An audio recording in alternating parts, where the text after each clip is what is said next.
So Google just introduced cinematic overviews on their NotebookLM platform, and it is completely insane. Unlike other text-to-video tools, it is actually powered by Gemini 3.1, and it can create really good videos from your NotebookLM projects. These videos are going to have motion graphics, text animations, and video animations, like a $1,000 faceless YouTube video. And this will have a huge amount of implications on the social media world as you know it. It will take almost all the jobs of YouTubers and video editors. And also, it will completely change how students learn and how an idea is explained and presented. And today, instead of just showing you some cherry-picked demos, I'll show examples of people actually using this new cinematic video feature inside of NotebookLM to create videos, so you can determine for yourself how good the new feature is. Also, I am going to give you an exact timeline as to when you are going to be able to use this feature inside of NotebookLM. Alright, first, I am just going to play you this video. Now, this video by itself is around 4 minutes and 44 seconds long, but I am just going to play 2 minutes of the footage here. When I am playing the video, what I want you to specifically focus on is whether you are able to actually concentrate on the video and enjoy it. If it automatically came up on the YouTube homepage or any other platform,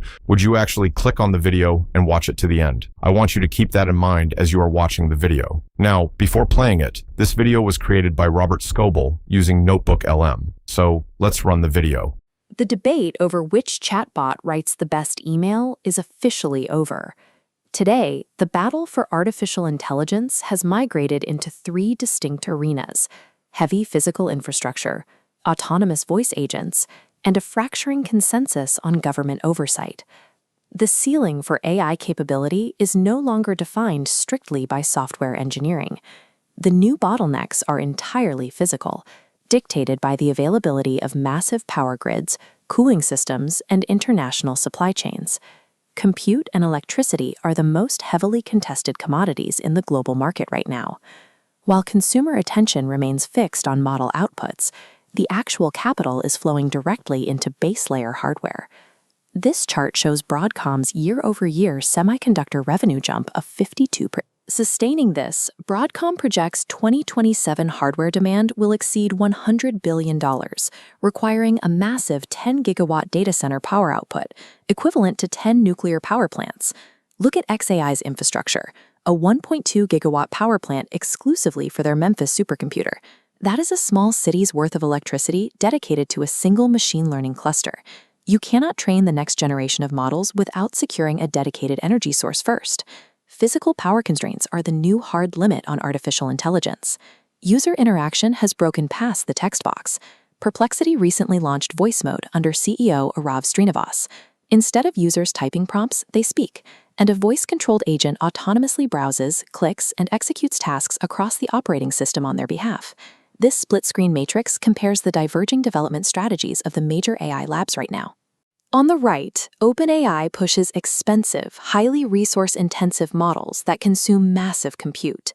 On the left, Google takes the opposite approach with Gemini Flashlight, driving the cost of intelligence down so far that agent infrastructure becomes nearly free for developers to utilize.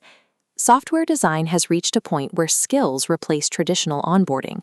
The most effective products moving forward will require zero learning curve because the embedded AI agent will simply take the vocal command and do the work itself. Now, as you can see, this video was really good. Gemini added some good motion graphics and text images, and it animated the video well. Overall, it produced the video really well. What I specifically like about this video is the different types of animations and how Gemini 3 was able to completely orchestrate this whole thing. It also added some real footage and images to make the video feel more natural. Another thing here is that it added some really cool motion graphics here and there. Now, obviously, things in this video can be improved much further. The video should have a lot more motion graphics, and there are a lot of distortions in the video segments inside of this explainer video. Also, the start of the video was a little bit slow. There was around 10 to 15 seconds of the same clip playing, which is just not good for user retention. It might not be good enough to replace faceless YouTubers and take my job yet, but it will be able to do that within 6 months, taking into account the rate at which these AI tools are growing. For example, this is a video that I created using the video overview feature of NotebookLM a few months ago. This is not the updated cinematic video feature. It was the previous video overview feature of NotebookLM. I am just going to play the video so you can watch a little bit of it.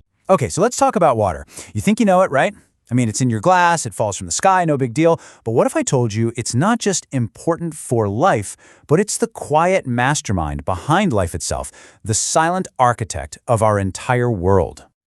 You know, the source material for this explainer just nails it with this line. As you can see, this video is just a slideshow, and a really bad one at that. Nobody is going to enjoy watching this video or even learn anything from it, as it does not really add any eye candy. This video does not do anything that will actually make the user want to watch it. In terms of the visuals, that is true. It is just a slideshow, and the visuals there are pretty boring. But in not even 6 months' time, AI has improved this much. Here is another example of a similar type of video created using NotebookLM, and it is about the Roman Empire. Now, I have to tell you, the start of the video is a little bit slow, but as you get more into the video, you'll see that towards the middle, it gets really interesting. I actually wanted to watch the video to the end, so I am just going to play it.